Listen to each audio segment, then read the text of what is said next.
So welcome to another episode of Runners Getting Coffee. I hope everybody enjoyed our Badwater special. This is going to be special as well. I'm going to say a little bit about Runners Getting Coffee in general. We talked a little bit earlier about this. The whole reason why I wanted to do this was because I've had the opportunity through work to have some pretty great conversations with some incredible people, and sometimes I'm sitting there and I'm like thinking, man, I'd love to sit down and have a cup of coffee with this guy and really get to pick his brain, and this is it. This is my dream. The idea is to show people that sometimes what they think is possible or is impossible is really just such a subjective line.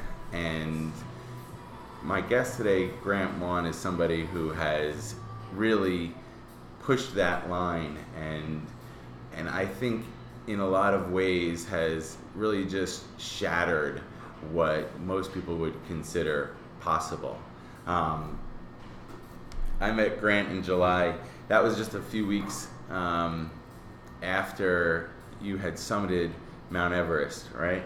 And since then, he's run Vol State 315, first place finish in 94 hours, Badwater 135, and Angel's Crest 100. And now you're getting ready to do the, how do you say, Tour de Jean? Tour de Jean. Yeah, which is a 200 or 330 kilometer or 200 mile race in the Alps of Italy. It's in the Dolomites in Italy, yeah. That's an incredible couple of months, and really the thing is, when I look over here, we did some research, and you know, when I look over what you've done here, 14ers, at least 14 summits of 14,000 feet or more, iron distance triathlons, full and half marathons, the Iditarod 350, which I hope you'll talk about in just a few minutes. Sure. You're a professional sea captain.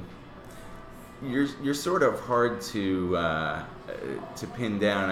I'm having a really hard time describing who you are.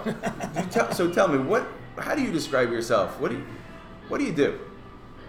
Well, I think from an early age, I've always had this ambition to travel and seek out adventure in far-flung places, and that goes back almost as far as I can remember, and particularly when I was a teenager, I started to get really interested in faraway places, and even at a young age, I had my sister start typing up letters to send to oil rigs, because I wanted to work on oil rigs, because that seemed like the most extreme thing I could do, and I thought once I get into work... When is this? This is when I'm about 12, 13 years old. Okay. And as soon as I got out of school, I started an apprenticeship. Do the right thing, get a trade or something behind you. And the day I got my trade papers, I resigned and then just started travelling around Australia. What was the apprenticeship? I was a vehicle painter, a spray painter, and I used to specialise in custom airbrush art. That was one of the reasons why I wanted to get into spray painting. I didn't really like the idea of working with chemicals and that all day, but I liked the medium of airbrush to do art. So I used to do a lot of surfboards and trucks and motorcycles and things like that. Any graffiti? That's the sort of stuff I used to do. Not so much graffiti out on the sides of trains and things like that, but I used to do custom graffiti or custom airbrush art. And I think always since I've been young, I've just liked to continue learning about different things and different cultures and seeing really far-flung places. Not doing the standard thing like going to Bali and having a 2-week resort holiday, but when I was 17, I went to Nepal by myself and trekked into Everest Base Camp by myself and travelled back through Southeast Asia and Indonesia, and I think, and then after that I started working on boats, and that led, it's like one of those things in life, whatever path you take, you segue into other things and you meet other people, and ever since I started doing that, it's just snowballed from there, and I kept seeking out other opportunities and other adventures, and here I am today. Where did you grow up? I grew up on the east coast of Australia, a town called Newcastle, which is about 100 miles north of Sydney, right on the coast, beautiful beaches. But when I was growing up, the town was a coal mining and steel making town. It was full on blue collar. And if you told anyone else in Australia that you're from Newcastle, they go, "Oh, that's a horrible town, smoke and coal mining and that." But over the years, the more I've gone back there, the more I've realised it has some of the best beaches in Australia. It has a lot of stuff there. It's very picturesque. The steel making's closed down. They've revitalised the town, and it's close to a lot of stuff. And I think it's because of my roots that, I know the place fairly well, even though I haven't spent much of the last 30 years there. I still have a house there. My twin brother and my father still live there, so it's still kind of a base camp for me, and I still enjoy going back there. And every time I go back, I think, God, it's getting harder to leave every time I go back there. So, even though I've done all this travelling and I've lived out of a backpack for 30-something years, I still kind of pine sometimes. I get that kind of homesick feeling for Australia because it's such a great place, When you were 17 or 16 or 15, did you want to get out of there? Yeah, Why? I think it's because of the stigma that was attached to it. And I'm a blue-collar worker from way back. My father was a coal miner. My mother was, hard working in retail. And all our family done that sort of thing. And I'm proud of that background as well. But I always dreamed of different things that I'd like to do. And one of them was going away to sea, but I never thought I'd end up working on these super yachts or anything. I had a plan once to buy a yacht and sail around the world. When was that? Oh, that was probably when I was a teenager as well. In fact, one of the reasons when I left my trade to start travelling around Australia, there was a buddy of mine. He and I bought an old Ford station wagon. We packed it full of surfboards, and I had a hang glider on the top and our camping gear, and we just went working at different places around Australia, picking grapes or sweeping floors and that to make enough gas money to get to the next stop. And I had this plan. I wanted to go to the iron ore mines in Western Australia, in outback Western Australia, work flat out for a year and save a bunch of money and then go travelling around the world. Because is that dangerous work? It's, it has its dangerous, large equipment and it's mining and things like that.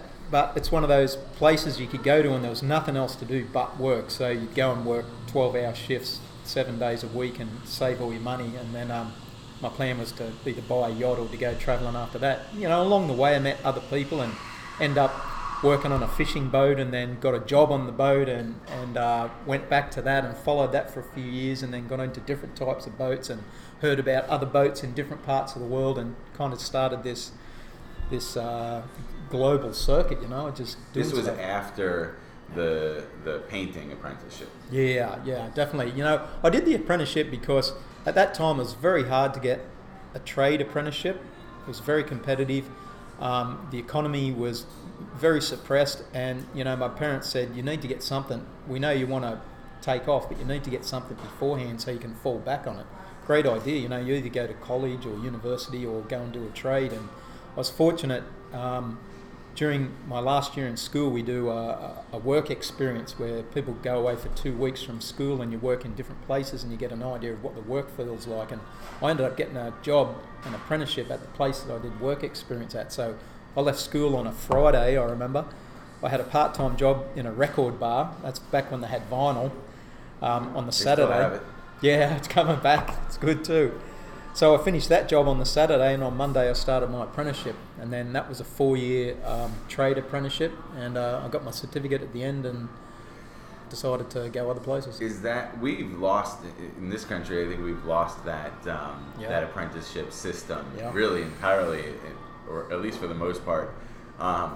Is that still an Australian thing? Does that still happen? Definitely. It's called you're called a tradie. If you take up plumbing or electrician or a greenskeeper or a spray painter, anything like that, it's still a very important part of Australian work economy. It's kind of like the backbone, which is blue collar work anywhere in the world. So, but it is a lot more competitive now. And when I got an apprenticeship, you didn't really need a high school certificate or anything. But these days, you need a higher school certificate because there's so much competition just to get a trade. Oh wow! So things have changed a little bit, and I still think it's a really, really important part of any country's economy. Its backbone is to have a solid trade. People that can work with their hands. Yeah. Was it one person that you apprenticed under, or was it many people? It was one person that I was apprenticed under. That was actually a guy that was married to my cousin, and he took me in and he showed me. He was a very good painter, and he showed me how to do it right, and I had a really good trade learning experience under him. But unfortunately, after I think a year working in that trade shop, he resigned to go to another shop, and the boss of that painting shop told me that I was going to be the head painter at that paint shop for the other 3 years of my apprenticeship. It was kind of illegal because you're supposed to have a tradie looking over you, but he said you should be okay. So I ended up running that paint shop for 3 years while I was finishing my trade, and that taught me a lot of things about, how to be really responsible, and how to learn what you're supposed to be learning, and how to apply it, and how to be good with your work. Have some kind of ambition to be good at what you do and not be a slacker. And I see that a lot in today's society. A lot of people don't really care about what they do. It's just like it's a paycheck, so they go there and do it. Gone are the days, it seems, where people are really proud about what they do, and a lot of the time. Do you think that extends into what we might call a recreational life, or life outside of work as well? Yeah, that's got a lot to do with it. I've been accused of being a workaholic more than once in my life. You kind of get, I don't know if obsessed is the right word, but it's, trying to do too much or trying to please too many people, and then you kind of forget about your own lifestyle and that. And then this happened to me a number of years ago. I've been working at sea for like over 30 years, and I was running a particular yacht for a family here in the US, and I ran that boat for 8 years, and it was a fantastic job, and it was a great family to work for, and the boat was great, and we had a great itinerary. We'd steam around the world to these really cool places, but I had no time to myself. And after 8 years of doing that, I decided that I had to make a life change, or have to start dealing with high blood pressure and bad health and things like that. Is this a stressful job? What made it stressful? Totally stressful. It's a you're looking after, you're responsible for crew, you're responsible for passengers on the boat. How big of a boat are we talking about? That particular boat was 210 feet long. Oh. So, it was a $50-something million vessel. So you're in total responsible for that asset.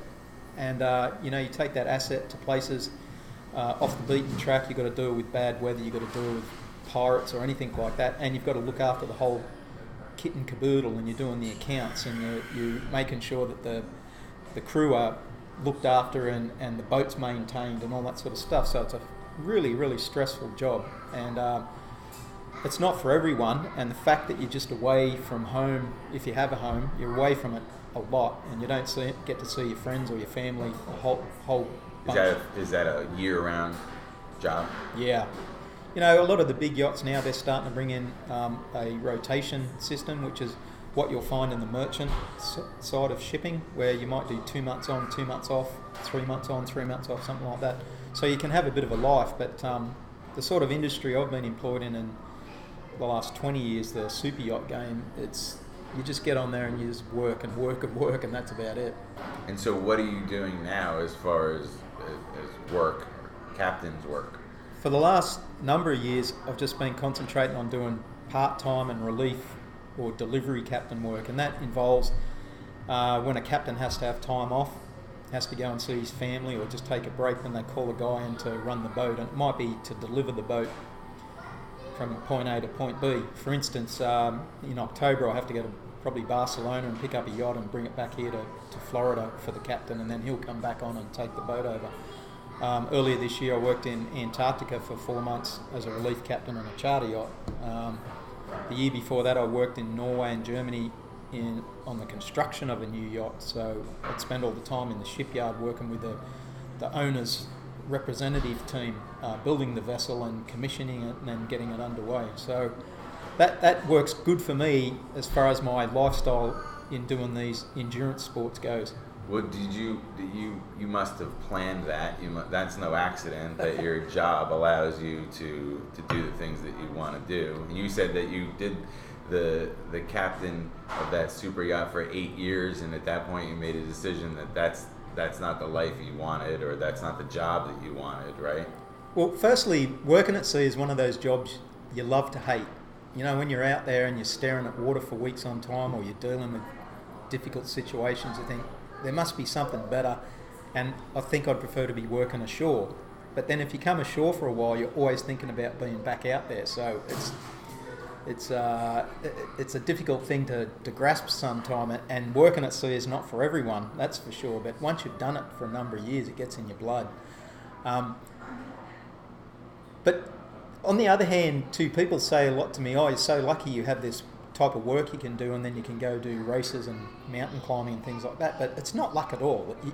To me, you make your own luck sometimes. You head off in different directions, you segue into different paths of your life and meet different people, and you go and do different things which you hope will eventually encapsulate everything that you want out of your own life, and to be part of your personality. And a lot of the stuff I do is because I want that to be part of my personality and what I'm remembered by when I'm gone, So I figured, working at sea, it kind of suited my personality. It was adventurous. It was hard work. I loved working with my hands and doing things like that and working in difficult environments.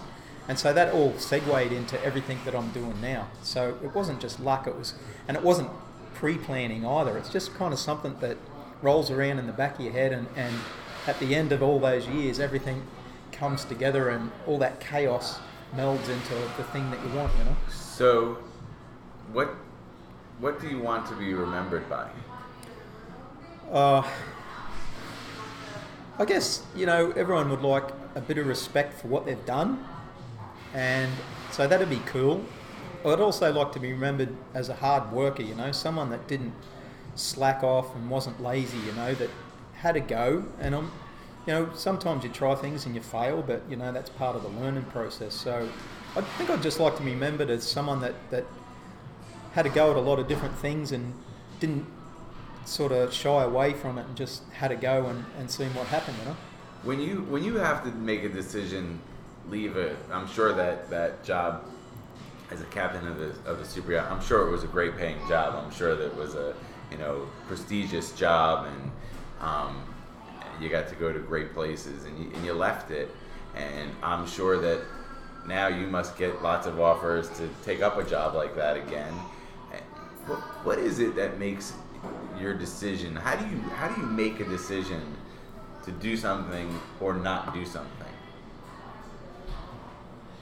Well, I guess, I've been doing this all my life. I look for different avenues that might take me to these places that I want to go, not just physical or geographical places, but metaphorically as well. And sometimes I've taken jobs or opportunities which mightn't pay me or mightn't pay me very well. But I realise deep down that sometimes you have to sacrifice to get where you want to be or where you want to go. So there's lots of times I've worked on even different boats or in different jobs where the monetary remuneration hasn't been great, but for me it's like, okay, this is going to be a good experience which might lead to something else, and it might or it might not, but it's a sacrifice that I make hoping that I'll get to where I want to be. Do you think that sort of adventurous spirit or that curiosity or where might this go, do you think that that's something that you learned and or was that something that were you born with that? Where did that come from? I think it's something I just learnt. I had the seeds when I was a young kid. I was always kind of adventurous and outdoorsy and exploring a lot of things and trying to learn new things, and I think that's just something that was a cumulative effect during my life, and I just learnt more and more things along the way which led to other things. What was it early on in your life that you said you had the seeds? What was it early on in your life that allowed those seeds to, or fertilized those seeds, or encouraged those seeds to grow? To be serious, I think it's because when I was growing up, the kids didn't have cell phones or laptops or video games or anything. So it was like, get outside, get dirty, take the skin off your knees, hurt yourself, cry, go and ride your bike, go down to the beach, try and learn to surf, do things like that. So I remember as a kid we were always outdoors doing stuff, and we were always doing a sport, whether it was soccer or rugby league or Aussie rules or playing cricket or anything like that. And I think as a kid that's really important. And what I notice these days, kids are more into electronic lifestyle and tied to their phone and things like that, and not as inclined to get outside every day and take a bit of a gamble, or that they might fall off their bike and come home crying, you know. I think that's really important, you know. It kind of toughens kids up. So I think when I was growing up, that was the biggest advantage I had for where I am now. Was there somebody early on, though, that encouraged you to make a decision, not necessarily based on what the short-term gain would be, but instead where this could go? Who do you think encouraged you the most to say, where could this go? What could this lead to? You know, my mother was the hardest working woman I've ever known, and still is to this day. And she had Scottish blood. I have Scottish background as well. And I think her enthusiasm to go and try stuff, you know, she was fairly strict, you know, as a mother, but she was always encouraging about going out to try things. And whenever I'd go and tell her I was going to do something, I remember I went to her once when I was a teenager, and I wanted to borrow some money off her. And I said, can I borrow this amount of money off you? I'll pay interest to you. And she said, what do you want it for? And I said, I want to buy a hang glider. And she said, what? And I went, yeah, I want to learn how to fly a hang glider, but I need a hang glider. And she thought about it for a day or so, and she said, there's the money. These are the terms. Go and do it. So she lent me money to do that. And over the years, we had this kind of business agreement, and she lent me money on a couple of occasions. One time was to go to Nepal to go to Everest Base Camp, and the other was to buy... That's when you were 17? Yeah. And then she lent me money to buy a car once, but she was very strict about teaching me how to make the repayments on time and how to pay interest and all this sort of stuff. And I learned a lot from her about hard work and moral obligations. And, you know, I wish she was around today to see what I've managed to do from what she taught me as a young fella. Yeah. So there was this aspect of her that said, do something that seems in a way irresponsible or crazy or different or adventurous, but while you're doing that crazy or adventurous thing, you have a responsibility to the people or the situations that allowed you to do it in the first place. It seems like there's that dichotomy of absolute responsibility and absolute adventure at the same time. Do you think that's still part of your personality? Yeah, absolutely. And it's kind of a symbiosis.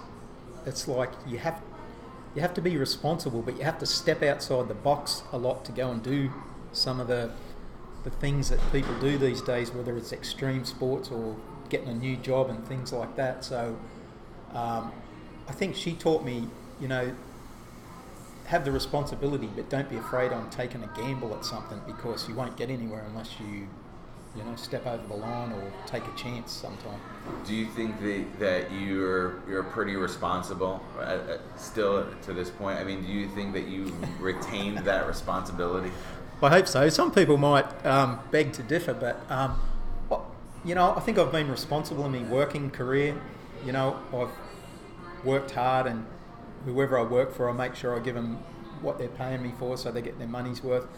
I think I've been responsible in other aspects of my life. You know, I own some property, and you know, I can afford at my age, at 54, to take a bunch of time off every year and go and do what I want to do. So, and I haven't killed myself or hurt myself too bad yet. So I think I've been fairly responsible. Have there been times recently, or whenever in your life, where you've been in the middle of something and said to yourself, this is not a good idea, this is not responsible? Oh, plenty of times. Yeah. Mainly in sports, you know, or doing something like climbing Everest recently. There was moments where I was thinking this is way too dangerous, and the opportunity to lose your life or get seriously injured is very high. Yeah. And you know, you have to take chances sometimes, but you also have to be aware that there might be very, very heavy price to pay. I remember a couple of times almost drowning as a young guy when I was surfing, and usually it was due to competition between the mates out there. And the first time was in my local town in Newcastle in Australia, and we were just young guys, and I wasn't that experienced at surfing, but a really big swell came in one day from a storm, and we went down to the beach, and the mates that I was in our group, they were more experienced than I was. And I was going, wow, let's get out there, look at those big waves, that looks fantastic. And I could see they were a little bit gun shy, and they were going, oh yeah, we might just wait for a while. And I thought, what are these guys waiting for? You know, they've been real wussies. So I paddled out by myself, and as luck would have it, I managed to paddle straight out into the lineup without getting crushed by a wave, and got out to the back of the lineup and thought that was easy. And it was just pure luck that the waves were in between a set. And I got out there and the first set of waves came and I realised how big it was. And then I started getting worried that I wouldn't be able to get back to the beach because the waves were really crashing hard on a sandbank. And I looked back and all my mates were standing there on the beach and none of them had come out because they knew how dangerous it was. And eventually I had to paddle in far enough to catch a wave. And the first wave I caught, I nosedived and I hit the bottom and I got pinned on the bottom. And I remember opening my eyes and it was pitch black, and that scared the hell out of me because I didn't know which way was up. And when I finally floated to the surface, the leg rope on my surfboard had broken and that was on the beach. And I was out there for about 45 minutes getting crushed by these waves and washed back into the beach. And eventually when I washed up on the beach, my mates come down and said, "You're such an idiot." And I thought, maybe I should have listened to those guys rather than just being gung-ho and thinking that I should just get out there and maybe it's all going to be okay. But maybe I should have been a little bit more responsible and listened to their experience beforehand. But, you know, it was a good lesson. What about on Everest? You said there was a time on Everest where you thought, well, maybe this isn't such a good, or you were afraid for your life, you said, or tell me about that. Well, you know, I've climbed on big mountains before. I've been on Denali and Aconcagua and a bunch of west coast mountains, Shasta and Rainier, etc., and some Himalayan peaks. But Everest is different because of the altitude. You know, once you get above 26,000 feet, you're in what's called the death zone. You breathe in bottled oxygen. And it becomes, I was climbing in a team, but it becomes dog eat dog once you get past a certain level, and it's every man for himself basically, because to rescue someone up there is very difficult and very dangerous. And firstly, I'm scared of heights, and I always have been.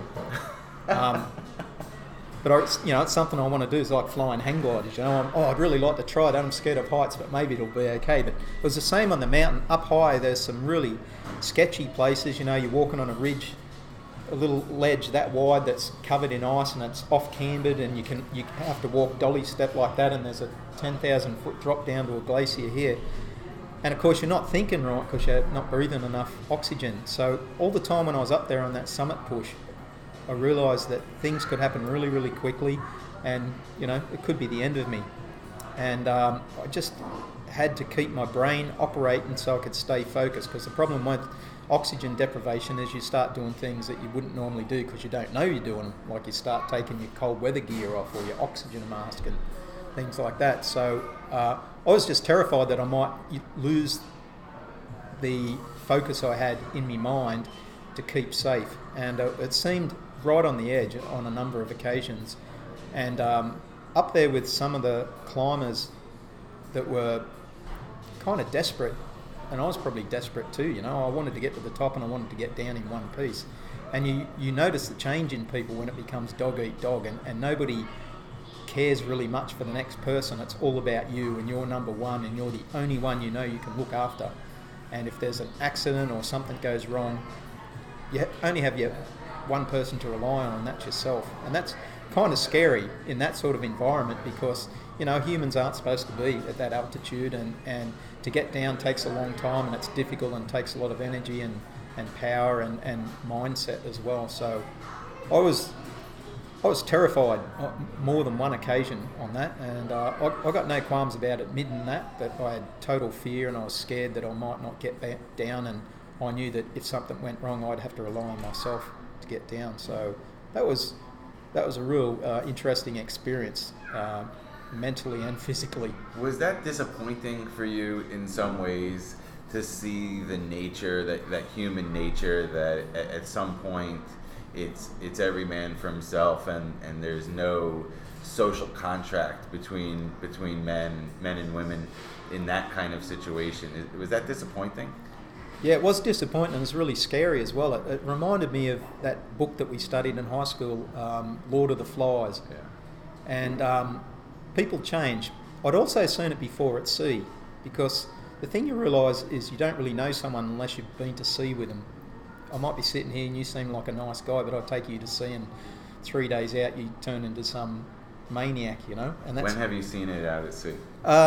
Many, many times with crew. You know, they'll tell you how good they are and what they've done and their experience level, and you get them out there and you find they don't know as much as they told you they did, or that they can't integrate into that group of people. And that's one of the most important things when you're working on a ship, is those people have to work together, and they have to work long hours and difficult weather and things like that. So they have to integrate, and if they have a problem with another person, they should be able to shut that off and keep doing their job without making the situation more difficult or dangerous even. And the same thing with high altitude mountaineering is, you know, there's going to be difficult times, and there's going to be difficult to deal with some people. What is it that makes a person who would normally be, you know, sort of social or responsible or caring for another person, what is it that makes them lose that ability? I think ego has something to do with it. You should be able to turn ego off and just say, okay, I don't need to confront this person, I just need to accept that they've got a bad habit or they're pissing me off or something like that, and switch off and keep your mouth shut and go and do what you need to do. Is that something that you've had to either fight with or learn the hard way over your lifetime, dealing with your own ego? Yeah, definitely, yeah. I've got no qualms about saying that. And also, it might sound strange, but I'm not much of a team player. I'm more of a solo person. So working at sea, you really have to be a team player, because you have that group of people stuck in a little tin can far, far away, and you can't just walk off the boat and go home if you don't like it. You're there until the end. So that's been difficult for me a lot over the years, and it's where I've learnt that I have to sometimes just shut everything down and just focus, get tunnel vision almost, and just focus on what I'm supposed to do and what I need to do. And I think that's one of the reasons why I've gravitated to endurance sports, and particularly ultra running, is because it's kind of a solo thing, ultra running. And a lot of people say, yeah, but you have crew and that to look after. And I say, yeah, but the crew can try and get you along and give you nutrients and calories and hydration and that. But at the end of the day, there's only one person who can get you to the finish line, and that's yourself. Doesn't matter how much help you have and how many inspirational things people shout out to you. It's really up to yourself to get to the end. And that's why I think I gravitated to ultra running, because it's more of a solo endeavour. What's more difficult in ultra running or mountaineering? Dealing with the physical terrain, the heat, the elevation, the humidity, the cold, or dealing with that inner dialogue, dealing with your what's going on in your head? What's more difficult for you?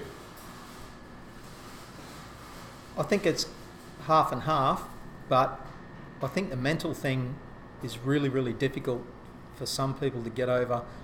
And the reason I haven't had that much of a problem since I got into endurance sports is because of this working life I've had at sea, where, you know, it can be boring. You're looking at water for weeks on end, you're with the same people. So there's times where you have to actually just, you know, shut your brain off. And it's the same with ultra running. When you're out there for 20, 30, 40 hours, you have to just shut your brain off sometimes. And people say, what do you think of all that time when you're out there? And I go, well, sometimes I'm thinking about a lot of things, but a lot of the time I'm thinking about absolutely nothing, because I just shut my brain off. And the reason for that is, and I think a lot of people DNF because of this, is when they start thinking about how much more time they've got to be out there before they get to the finish line. And if you've been running for 20 hours and you realise you're going to be out there for another 10 hours or another 20 hours, it's hard for some people to accept that that amount of time has to pass before they get to the finish line. For me, I just kind of shut my brain off and, you know, try not to look at my watch and try not to think of time. And hopefully the next time I do look at my watch, it's going to be 3 hours later, and I can say, good, that was a good block of time that I've got out of the way. So the mental aspect of doing that, and it's hard to learn that, but I think from my background in work and also I can jump in a car or on a motorcycle and ride across a country non-stop for days on end. It doesn't worry me. I can go long periods of time without sleep, or I can have 10 minutes sleep and go for another 2 days and have another 10 minutes sleep. So I think I learnt that from a lot of the stuff I did growing up, and when I got into ultra running it just seemed like second nature. And I remember people coming up to me after I first started and they said, how do you get over the sleep deprivation? Like when I'm running my first 100 mile, I'm going to be running all the way through the night. And I kind of looked at them funny and said, I've never even thought about that before, because it was never ever a concern for me, because after doing all these difficult jobs in difficult environments and working for days on end without sleep, it just seemed like part and parcel. And you go and run it and you run through the night, and they go, oh no, well, I've never done anything like that before, so I don't know how to stay awake. But for me, I was like, oh. Do you remember when you first started working and having to not sleep or endure, do you remember it ever being difficult? Yeah, it was difficult, but for me it was exciting difficult. I remember I worked down out of Tasmania, which is the island state south of Australia, and we used to work on these deep sea fishing trawlers down in the Southern Ocean between there and Antarctica. And it's probably the most remotest place on earth when you get 1,000 miles south of Australia, and the biggest waves and the worst weather. And we'd go down there on these little fishing trawlers, and I remember our record was 2 hours sleep in 5 days while we were fishing. And during that time we caught 120 tonnes of fish, so you had to manhandle 120 tonnes of weight plus shovel 30 or 40 tonnes of ice. So it was really exciting, and it was really a lot of hard work. And for me as a kid, I thought that was great. So staying up all those hours for me wasn't really that difficult, because I knew it was part of the adventure that I wanted to experience, What keeps you excited now? I think just doing what I've been doing, is doing these endurance events, which is something that I wish I'd discovered 20 years ago instead of 7 years ago, but anyway, and still travelling. And I might complain sometimes that I'm sick and tired of living out of a bag or a backpack or at the back of a car. But, when I'm sticking around for a couple of weeks in one particular spot, I start getting itchy again. Are you itchy now? Well, not so much, because we've just been driven all over the country and done a bunch of races, and we've been home now for a couple of weeks, and now we're going over to Europe to do Tour de Gent in a week or so. So it's been nice to have that little break in the middle, but I'm sure probably after another couple of weeks I'll be itching to get going again. Yeah.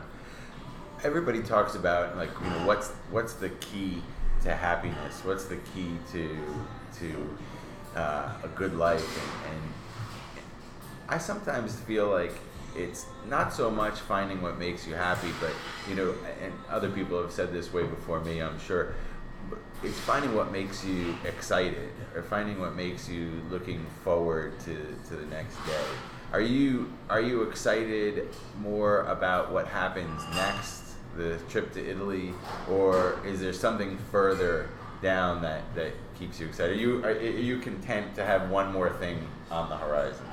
No, I'm a little bit impatient, and that's probably why you'll see on my race history there I've done a whole bunch of stuff back to back, because I find it hard. My pet hate is wasting time, and so when I get off a boat, I think I want to do this race and this race and this and this and this, and it's probably a 3-year schedule, but then I'll try and crunch it into 3 or 4 months. What do you have to do that's a waste of time? What wastes your time? Waiting for people to make up their mind. A lot of the reason that I've travelled mostly by myself is because I get sick of waiting for people, and they might have good intentions. Yeah, I'm coming, let's get this organised, but when it comes down to the crunch, they're like, oh, I'm just going to think about it a bit more, or I'm going to wait here a little bit longer, and in the end I'm just like, well, I'm going like right now. If you're coming, you're coming. If you're not, you're not. And I think that's the reason why I've done most of the travelling solo. What do you think makes people indecisive? I think it's a comfort zone thing, and I feel it sometimes too, especially with travelling. It's, you've got your routine where you live, and you know where the Starbucks is, and you know what things you're going to buy for groceries for dinner tonight, and where your friends are, and where the pub is, and etc. And then when you go away, you've got to start researching and you've got to start working on the fly about, where am I going to stay tonight, where am I going to eat, I don't know this area, I don't know these people, I think it's the comfort zone that holds people up. And I've never really had too much of a problem with that. I've overcome it, even if I've had fears about going to a foreign country by myself. It's because, okay, this is another sacrifice I have to make, or some more work I have to do to be who I want to be. If you could teach somebody how to get out of their comfort zone, or be more decisive, or to get over their fear, how would you teach somebody to do that? I think a good example of that is in these sporting events like ultra running and that, and I hear it a lot. A person will say, I'm going to do such and such a race in a few months' time, and then later you'll hear them say, I'm not going to do it anymore because I don't think I'm ready. And I would say to them, it doesn't matter, you'll never ever be 100% ready to go and run a race. But I tell you what, turn up on the day and start and have a go and see what happens. And I think you'd be really, really surprised with the outcome.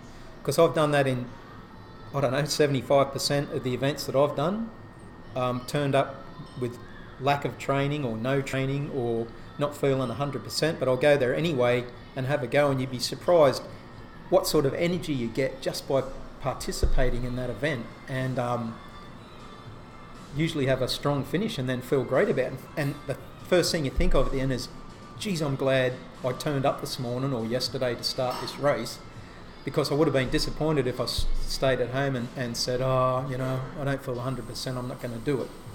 Do you think that the experience or the success of showing up and doing it, and do you think that keeps driving further showing up? Yeah, definitely. Do you think that not showing up continues to drive further not showing up? Yep. How come? Why? Well, it's a comfort zone thing again. Say if someone said, I'm not going to show up for that race, okay, I'll can that one, I'll sign up for another one later on and I'll do that, and then they do the same thing again because they think, last time, I wasn't feeling 100%, so I didn't do it. Maybe I'll do it again this time. And it's a bit like DNFing as well. There's every time during a race, you're going to feel like giving up. And I'm in the same boat. There's plenty of times during an event where I go, I just don't see the sense in finishing this, and I don't feel good, and I'm tired, I'm fatigued, and I'm sore, and I'm going to stop.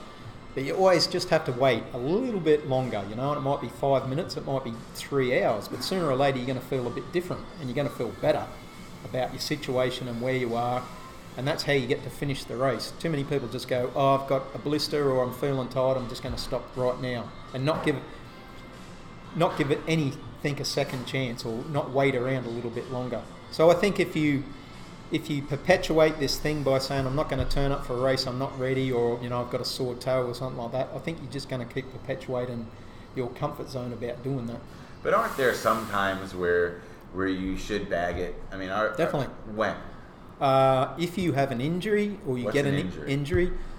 Well, I tell you what, I've had 2 DNFs in every event that I've done, and the first one was in Texas at a 100-miler, and I took off at the starting line, and 10 feet from the start line I got this incredible cramp in my calf, and when I felt my leg, it felt like wood, and I could feel all the tendons and that wrapped up, and it was so tight that I fell on the ground, and everyone ran past me, and I sat there for about half an hour rubbing it, trying to get it to go, and I couldn't work out why I got it, because I didn't sprint off the line, I just took off, but it was just something that happened.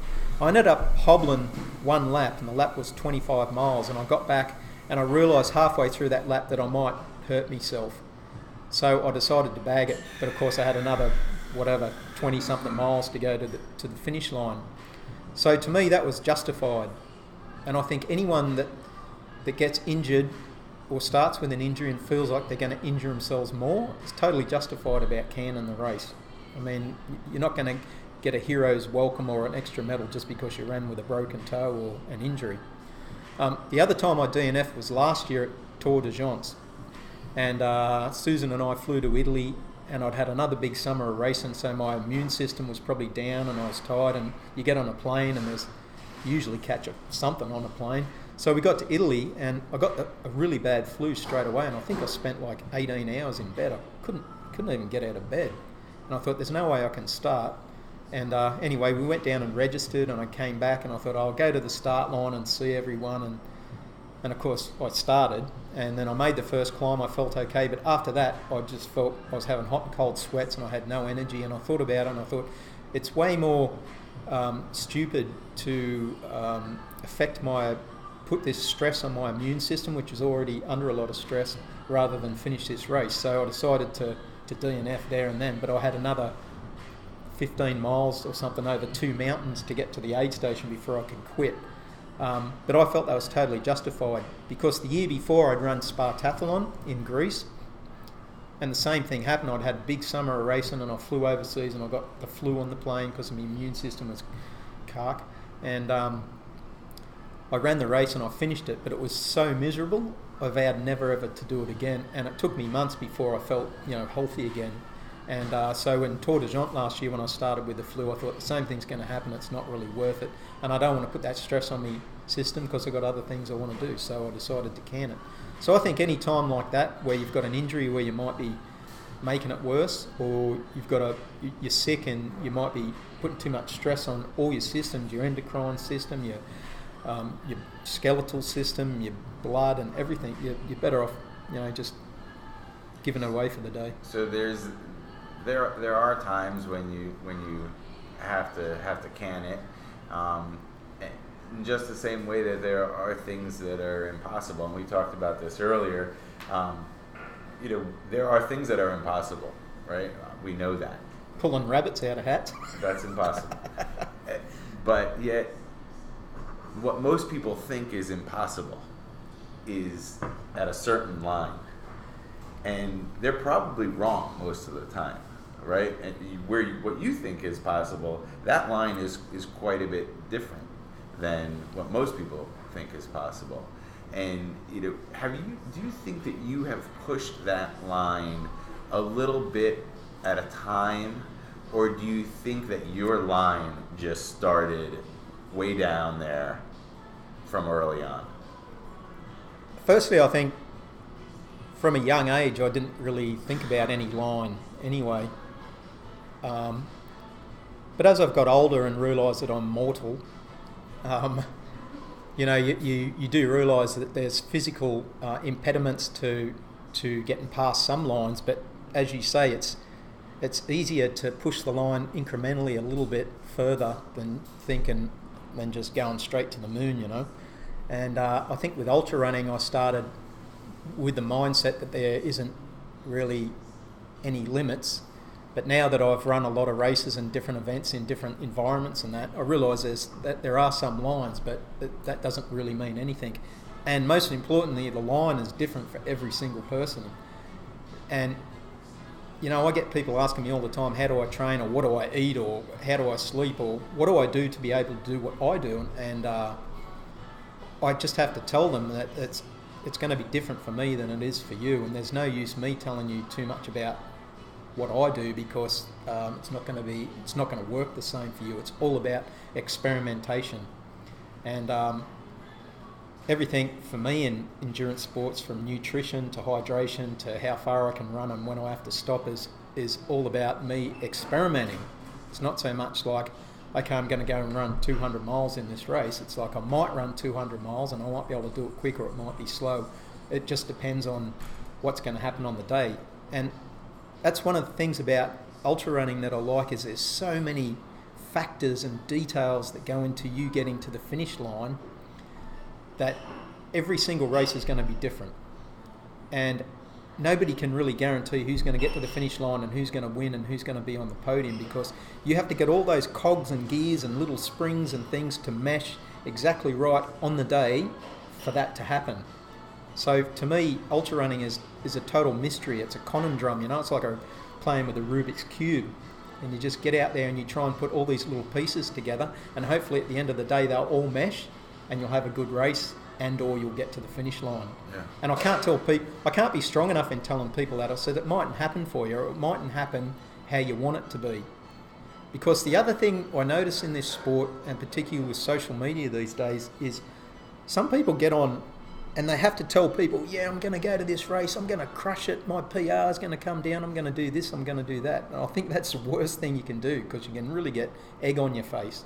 And it's something that I don't aspire to, is talking about how good I'm going to be in the next race. Because what invariably happens is that person goes to the race, and if they don't have the race they want, then they have to come back with this 2-page diatribe on social media about, they had a secret injury that they told nobody about, or, a bug flew down their ear on the day, or whatever, It's like, just man up and just say, I didn't have the day I wanted. It just didn't all come together, all those little pieces. So, in the first place, don't go telling everyone about how good you're going to be. Just go there and have a go, and if it works out good, fine. Crow about it. If it doesn't work out good, just say, I just didn't have it in me on the day, And you just have to be really, really honest with yourself about that, in my opinion. One thing that drew me to ultra running as well is the people that I met. And they're always really, really humble people. You might have had educated people and people that were blue collar and people with really interesting stories, but nobody went around crowing about how good they were about running 100 miles or so. It's changed a little bit now in the last few years, I think. You have people coming in that like to talk about themselves and get up on a soapbox, but to me the thing that drew me to ultra running wasn't that at all. It was the totally opposite. You said it's changing. Is it a significant change? I mean, is it you how long have you been doing ultra running? It's been about only 7 years or something. Right. So in the 7 years that you've been doing it, do you think that are you disappointed with any of the changes, and are you happy with any of the changes? I'm disappointed mainly because what you hear a lot about now is people complaining about a race. They might go to a race and say, oh, the race director didn't tell me it was going to be sunny and hot today, or it rained, what the hell's this? Or, they didn't have avocados at the aid station and that. I'm like, God, it's an endurance event. You're supposed to be like being tough, be tough. Just go there and do it. Whatever happens or whatever the conditions are, whatever food you've got, just deal with it, instead of complaining about it. So I've noticed that has crept into the sport. And the other thing is what I was just talking about is people, getting up on soapboxes and talking about themselves. Yeah. You said each race is a new experience, and each race is an experiment, and it might be different. But have there been some things that have been consistently reliable for you? Either a product that you use, something that you say in your head, an attitude, or is there something, or are there things that have been consistently reliable for you?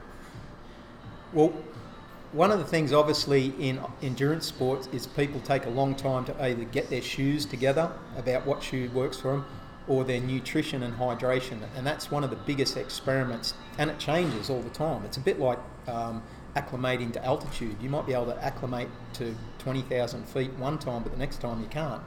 It's totally hit and miss sometimes. The nutrition thing, I did what everyone does when they get into this sport, is experiment with a lot of different things, and some things work, some things were horrible.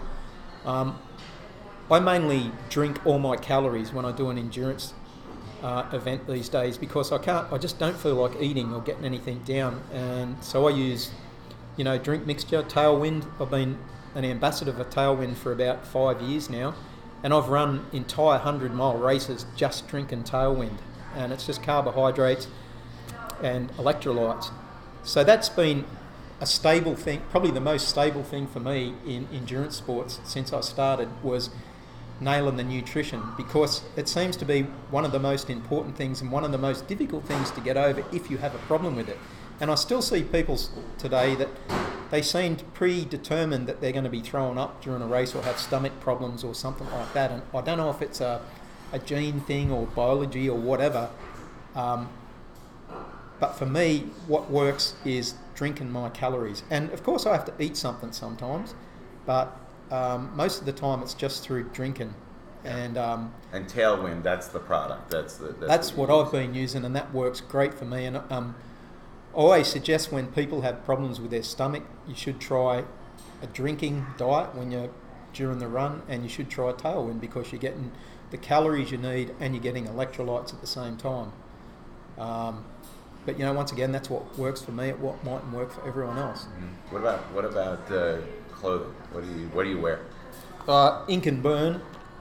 Ink and Burn. I've been an ambassador to them for probably 5 years as well, and I just love their stuff because it's edgy, it's all original, and it's really vibrant colours, and it's kind of interesting, and it's made from tech material, so in really hot climates you get any sort of sweat on here and a little bit of breeze and it keeps you really cool. Yeah. So I find the clothing that they make has just been exceptional for me, and I wear it all the time in every race, and just get lots of comments about where'd you get the shirt from, and that's a great shirt and things like that. And it takes you back to your airbrush roots too, doesn't it? It does, because I like edgy art and originality, so it works perfectly for me. And the guys out there in California who do it, and it's all hand printed, are just really nice down to earth people as well, so it segues into the sport. Yeah. This is an ultra running brand, or is just not specifically, but it's it's tech clothing, so it's more for outdoors sport related people, yoga, runners, triathletes, anything like that. Is there something in the future coming up, or is there something that you really, really wish that you could do, or hope that you get to do in the near future? You mean on my list of things? I've got lots of things. There's something I've been working on for a couple of years, trying to get funding for it, and I intend to row across the Atlantic solo at some point. On what? On an ocean-going rowboat.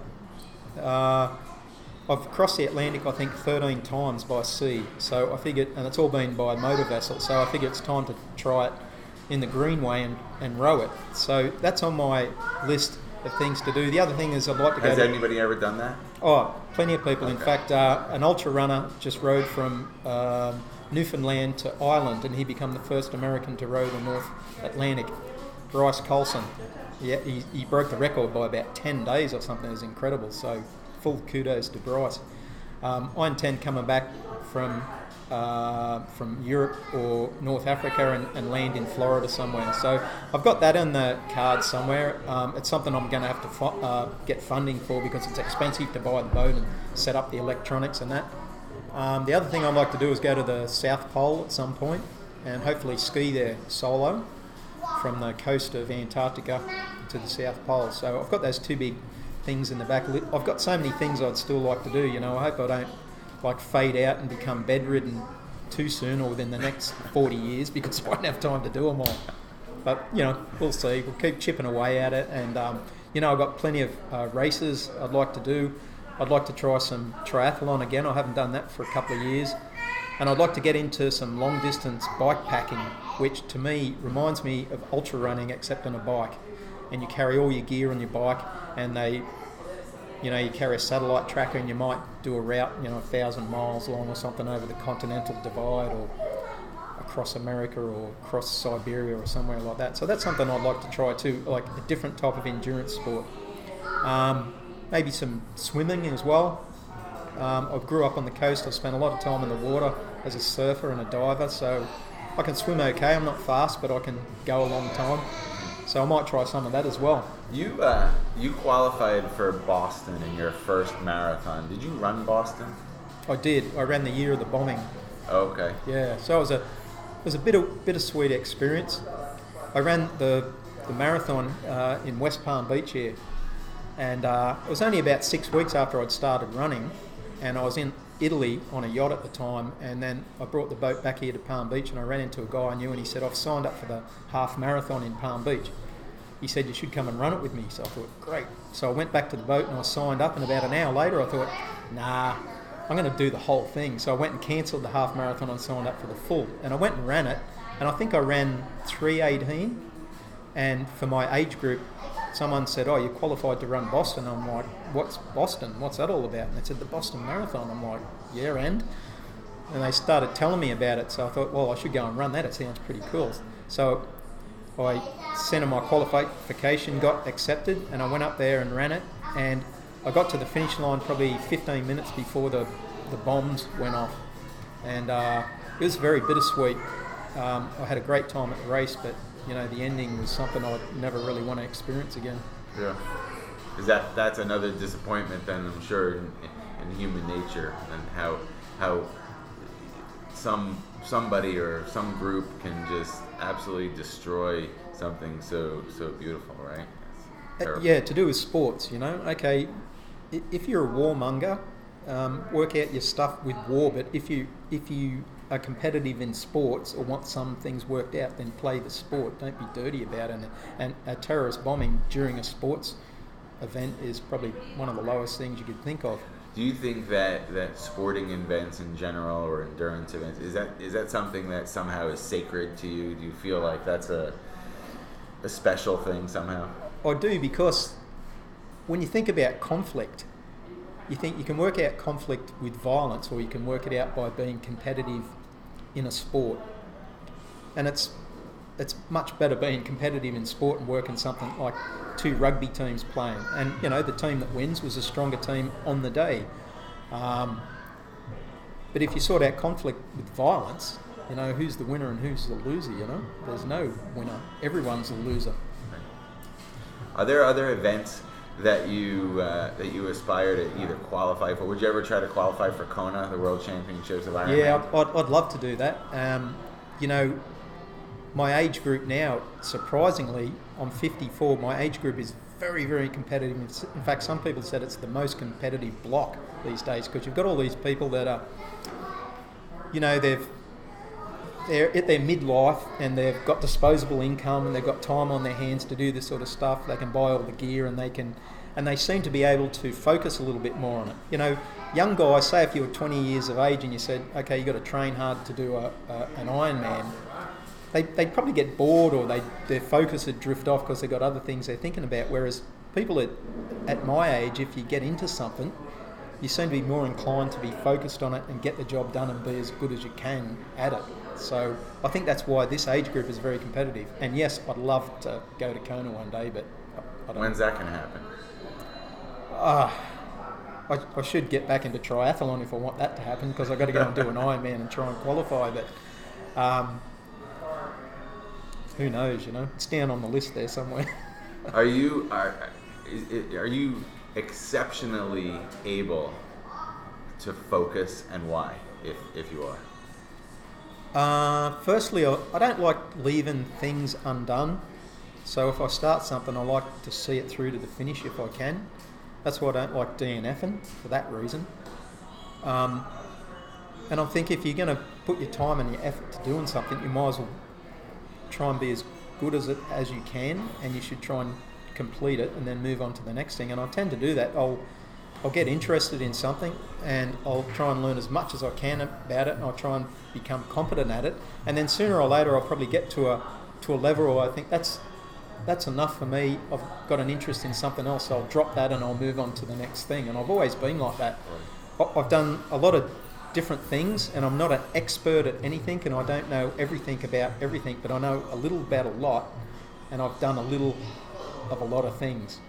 And I get this sometimes from people. They say, why do you do all these races in 1 year? Why don't you concentrate on one race, say Badwater, just train specifically for it and go and do it and try and win it? I'm like, I could, but there's so many other things I want to be doing at the same time. So I think I'm always going to be like that. So I'll never be, at the top of my game in ultra running or endurance sports, because I'm always doing too many other things at the same time. What could you do if you were to focus on one event?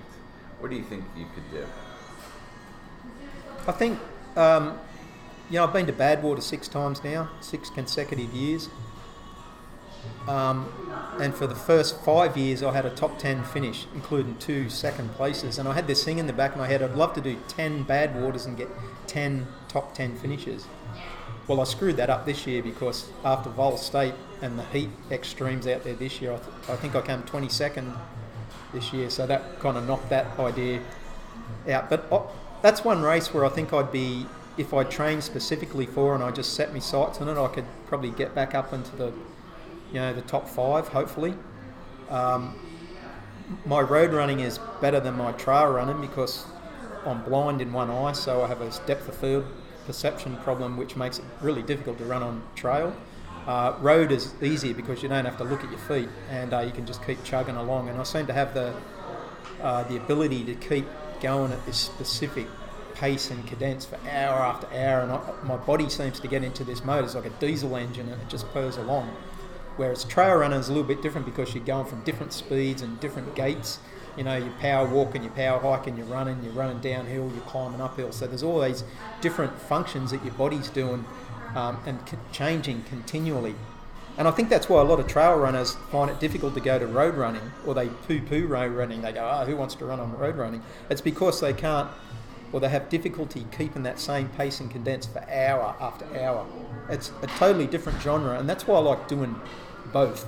Some people like just doing trail running, others doing road running. I like to do both because they're difficult in two totally opposite different ways. So it's a challenge for both of those genres. What's been your greatest accomplishment, whether it be in sport or in life, or a finish line where you felt the best, or what's been the greatest accomplishment? I think with sport is getting second place at the first Badwater I did, and I was more surprised than anyone, and I trained hard for it. It's the only time I've had a coach. Is just when I got accepted for Badwater, I contacted Lisa Batchen up there in the Tetons in Wyoming and asked her to train me because she'd run it a bunch of times then, and she has this name in the endurance sports world. And so I trained hard, and I was here in West Palm Beach on the boat. So I had the heat training down. You know, running in humidity is a lot harder than running in dry heat. I couldn't do the climbing though. I used to tow a tyre over the bridge. That's all the mountain climbing training I could do. And then I went out there, and all I wanted to do was finish. And I realised it was going to be really hard and really horrible in the heat. So I just kept chugging along, and I remember at the start line watching the whole field go in front of me, and I thought I just have to bite my tongue and let them go and just do what I can. And it seemed to work out. I remember getting to Darwin at mile 90, and my crew were running down the road screaming, going, "You're in third place." And I'm like, "What? You can't be right." No, you're in third place. And we kept going. We ended up getting second place. And I think the whole experience out there during that race, like leading up to it, the training and the whole experience of the whole affair was really, it was really felt good here to come second. And probably the best feeling was everyone's going, "Who's this dude that just turned out of nowhere and got second place?" And I thought that's what you can do if you don't put any limitations on yourself. You know, there's all these great runners there and big names and that, but it doesn't matter. You might be able to get up there with them. So that, for me, that was probably my really strongest heartfelt emotion, was finishing that race in 2013. What would you tell somebody that has never felt that sense, that you can think back to crossing the finish line in your first Badwater and coming in second place, and you can remember that feeling, right? You can easily remember what that feels like. What would you tell somebody that kind of goes along in life and is complacent and never has that feeling, never gets to experience that? How could somebody begin to get that? You have to really try hard. You have to work hard if you want to get to that, whether it's running or playing tennis or surfing or in your working life or whatever. You have to try hard, and you have to focus on if you really want that and what you need to do to get to that particular point. You're never going to get handed anything on a silver platter. I mean, life's hard, there's no doubt about that. You might get some lucky breaks and there's some good moments in that, but a lot of it's just damn hard work, and it's what you want to get out of it, and you shouldn't expect someone else to just give it to you free of charge. You have to, nothing is handed to you. You have to work for it. And I think if anyone wants to get that feeling of accomplishment, it's just going to be hard work getting there. And as long as you can accept that, you should be fine. And it's a bit like finishing a long race anyway. The pain factor. A lot of people can't accept the pain, but if you accept the pain and say it's going to feel like this for the next 20 hours, as long as you are good with that, you're going to get to the end. Otherwise, you're just going to go, "Oh, heck with it, I'm going to quit because it hurts too much." You just have to accept the pain. And is acceptance the way that you deal with it in general? Is that just this is what it is? And I think I've learnt that primarily from travelling. And it's because, and it comes back to comfort zone thing as well. You grow up and you're used to this whole routine that you get ensconced in your life. But if you travel to different places and do different things at different times, which might be difficult, there might be sacrifices and all that sort of stuff, but it becomes a thing where you're able to accept a lot of different things in life without freaking out about it. And a lot of people like to complain just because they seem to like complaining. If they've got nothing to complain about, life just doesn't seem normal for them. But other people... Why do you think that is? Because they're locked in this little bubble that they call their world. They need to look outside of the box and go and see how other people live and how other people have to deal with life and how other people have to get up the ladder in life or whatever. And they'll find out that it's not the same for everyone, and it's more difficult for others sometimes. So they have to accept that there's change and there's differences in life, and it's almost like accepting people with different coloured skin. You know, if you can say, oh, it's a part of the same species, it's not different, that's how you get over racism, I reckon. It's an acceptance thing that things are going to be different. Everything's not going to be the same that you're used to in this little bubble that you call your world. Do you think that somebody who never allows themselves to get out of that bubble, they never allow themselves to experience pain, can they experience pleasure? I'm sure they can experience what they conceive to be pleasure, but if they experience pain as well, they can experience different types of pleasure. And the way I best to describe that is people say, oh, why do you do these events where it hurts so much and it's so difficult? And one of the reasons is the feeling when you cross the finish line and you can say, I can stop now. Because during the race you might be thinking, oh, I just want to stop, my feet are sore, it's hot, blah, blah, blah, but I've got another 30 miles to go. But when you get to the finish line and you finally cross that finish line and you realise, now I can stop, and now I know I've finished it, it's that endorphin rush that you get from crossing over the line and knowing you can stop. Not that you've won the race or you've come last or you've completed your first 100-miler or something. It's because you've just got over the finish line and you know it doesn't matter what anyone says, you can stop now and sit down.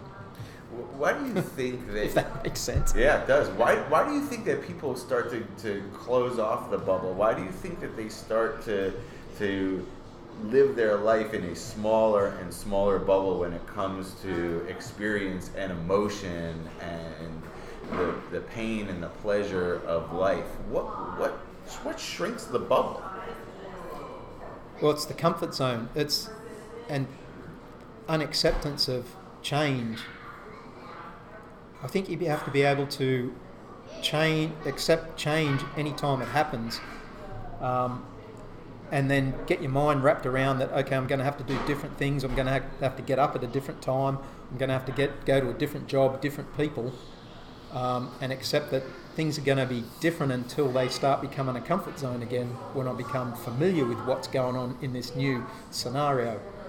So I think these days a lot of it's down to, social media and electronics, where it's become a social disease where people can't talk normally anymore, or they can't go and meet people in a social environment because it's difficult for them, because they become more introverted because they're more used to just talking on their phone, or not actually talking even, just typing a message and communicating that way. And, I'm a little bit of an introvert most of the time too, and I don't talk a great deal, but I do realise that there's social communications and things you have to do within the human race and within the animal kingdom even, to keep integrated, to keep the whole ecosystem moving along and to reduce conflict by, communication. So, it's all down to this comfort zone thing, the way I see it anyway. You have to be prepared to accept that things might be different, or things might feel different or hurt even, or there might be pain involved or there might be some sacrifice, and you have to just get through that sacrifice and then become familiar at the other side with what's going on. If you were to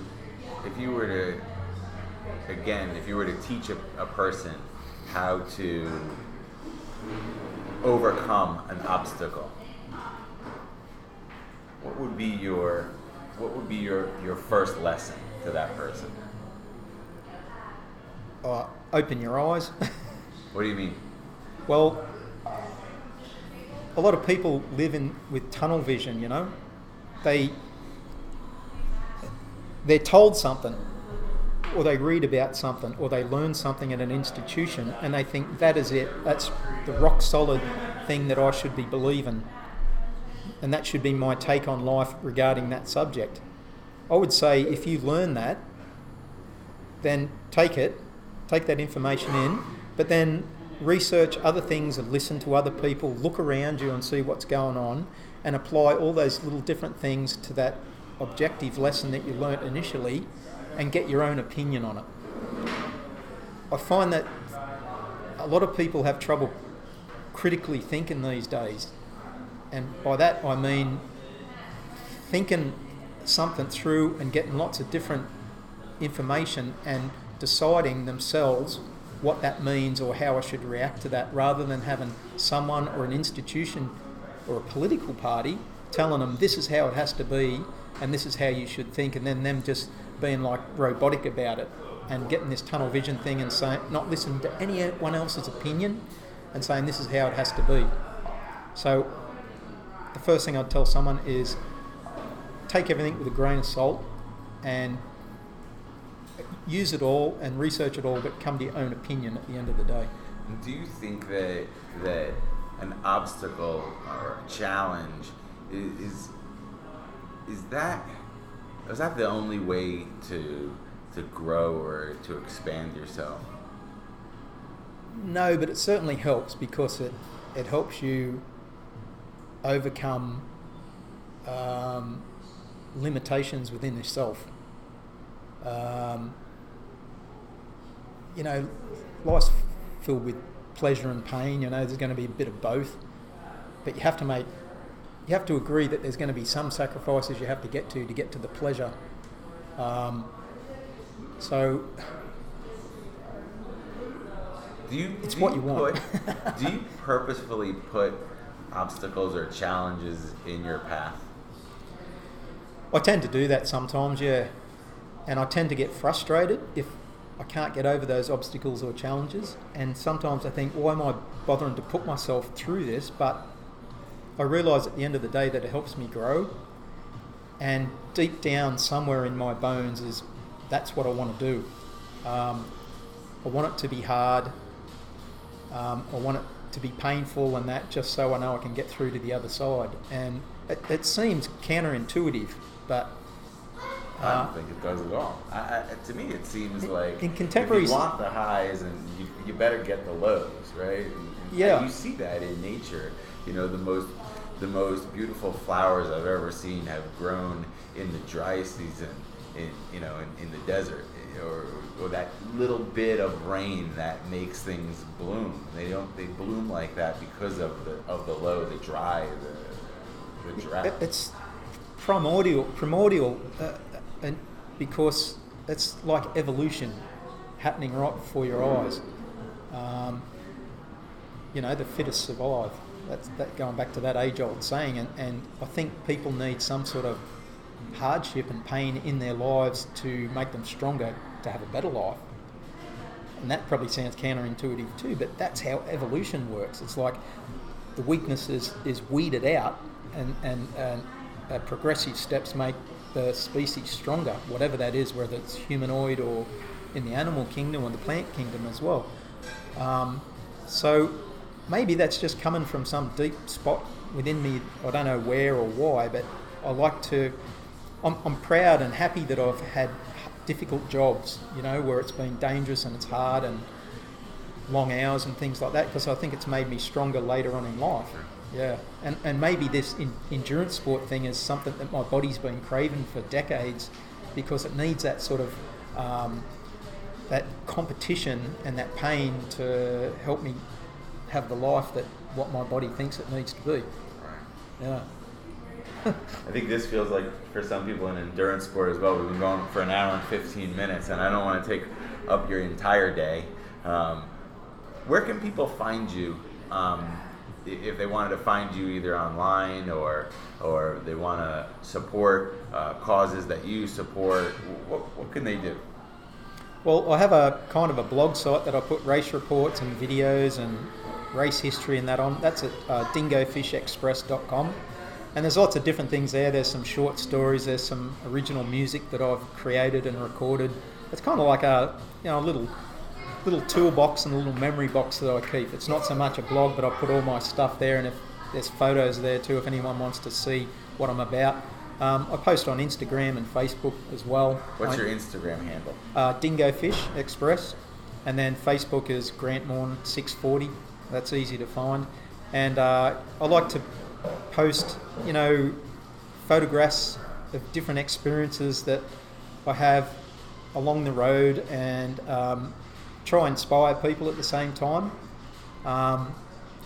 And social media, it has its bad points, but it has good points as well, and it works perfectly for me because I'm such a nomad.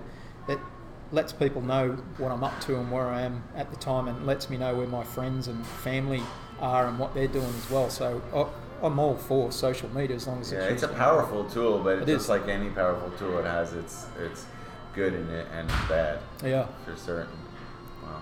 I thank you so much for doing this. I hope pleasure, that mate. everybody's enjoyed it. I certainly have enjoyed it and learned an enormous amount from our conversation, and that's what this is really all about, is just getting down to talking about some important things over a cup of coffee. Yeah, I think it's great, and there's so many questions in this sport, and people have so many questions and ideas, and they're getting so much information thrown on it. It's good to listen to people that are actually doing it and find out what works for them. But of course, the most important thing is what works for me mightn't work for you, but you should take all that little information and use it for what works for you, and you have to experiment. So in life as well. In life as well. Just have a go, Never be worried or scared about trying something, because, you might be surprised with the outcome. That's the way I always live. Thank you. Thanks, mate. Appreciate it. Thank you for tuning in.